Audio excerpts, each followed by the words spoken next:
that the treaty is being honoured in this country, right through from 1820s through to. So basically, you can go to any part of this book, and if you don't, so this is like a beginner's guide for dummies. If you don't know Māori, there's a whole lot of Māori stories in here, and incredible Māori stories of, you know, right from incredible Māori stories. There's too many to say, that you can turn to anyone and learn about them.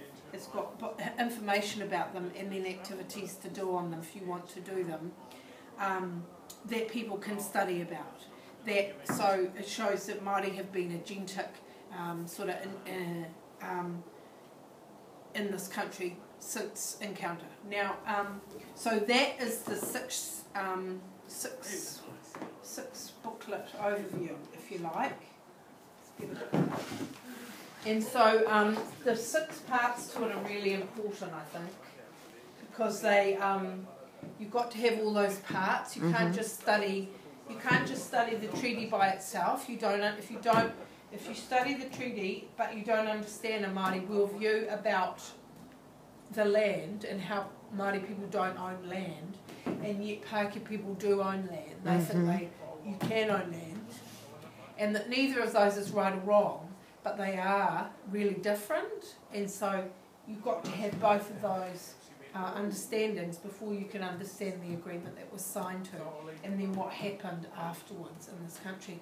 So basically the teachers read this. This is their professional development, is to read it. Now after they've read it, then they have to go away and plan their own material. There are ideas in here, so you might want to have a look. There are ideas in here in the box, and so all the photos that come in the box are from 20 years of work at Newton Central Primary. Wow. That we've taken photos of, and we've collated them and put them all in here.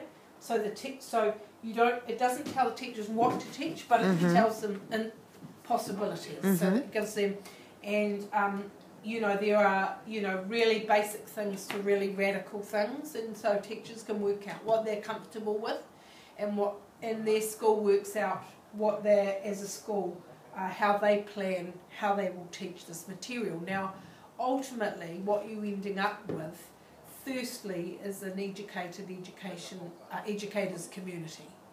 That's your first. The primary objective of this curriculum is not for children.